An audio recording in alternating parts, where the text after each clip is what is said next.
اینو اور مینو دو جڑواں بہنیں تھیں۔ وہ سمندر کے کنارے رہتی تھیں۔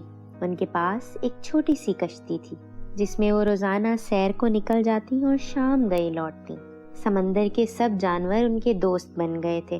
آج بھی وہ کھانے کا کچھ سامان لے کر کشتی میں تفریح کی غرض سے جا رہی تھیں۔ راستے میں ان کی ملاقات ڈولفن سے ہوئی۔ وہ آج بہت اداس تھی۔ اس نے اینو مینو کا دیا کھانا بھی نہیں کھایا اور نہ ہی ان سے ہاتھ ملایا۔ کیا ہوا پیاری ڈولفن، کیوں اداس ہو؟ اینو نے پوچھا۔ تم انسانوں کی حرکتوں کی وجہ سے اداس ہوں۔ تم لوگوں نے ہمارا جینا حرام کر دیا ہے۔ ڈولفن غمزدہ لہجے میں بولی۔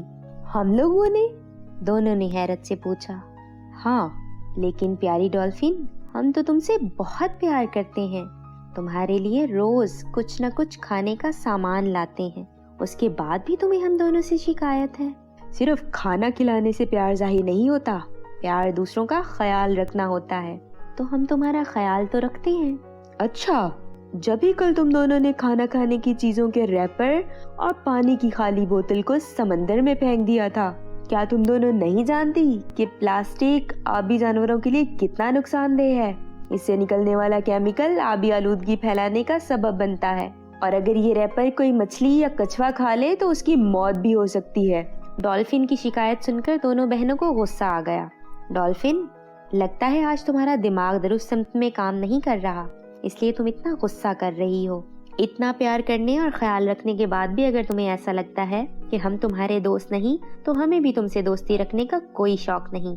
اینو مینو ڈولفن سے ناراض ہو کر سمندر کے کنارے سے دور چل پڑی۔ آج اینو مینو کی سالگرہ تھی۔ ان دونوں کو سالگرہ کی مبارک دینے کے لیے دور دراز سے ان دونوں کے عزیز و اقارب آئے ہوئے تھے۔ سب لوگوں نے بہت ہلہ گلا کیا۔ شام کو اینو مینو کی ایک کزن اور اس کے چھوٹے بھائی کے سوا سب اپنے اپنے گھروں کو چل دیے۔ اینو مینو کا گھر بہت گندا ہو رہا تھا، لیکن دونوں میں سے کسی میں بھی ہمت نہیں تھی کہ وہ صفائی کرتی۔ رات کو سب سو گئے۔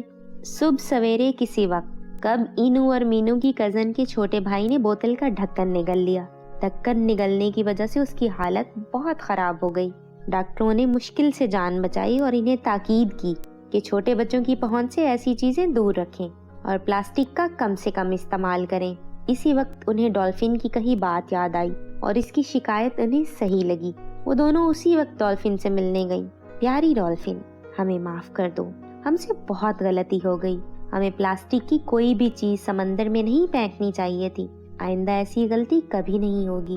نہ صرف ہم اس بات کا خیال رکھیں گی، ساتھ ہی دوسروں کو بھی اس بات کی تلقین کریں گی۔ ڈولفن ان کے گلے لگ گئی اور ایک بار پھر ان کی دوست بن گئی۔ اب ڈولفن نے انہیں اپنی پیٹھ پر بٹھایا اور انہیں سمندر کی سیر کرانے لگی۔ وہ اکثر اس طرح ڈولفن کی کمر پر بیٹھ کر سمندر کی سیر کرتی تھیں، لیکن آج وہ سیر کے ساتھ سمندر میں نظر آنے والی پلاسٹک کی تھیلیاں، بوتلیں، گلاس اور دیگر سامان جمع کر کے ایک تھیلے میں ڈالتی جا رہی تھیں، جو واپس آ کر انہوں نے کوڑے کے ڈبے میں ڈال دیا۔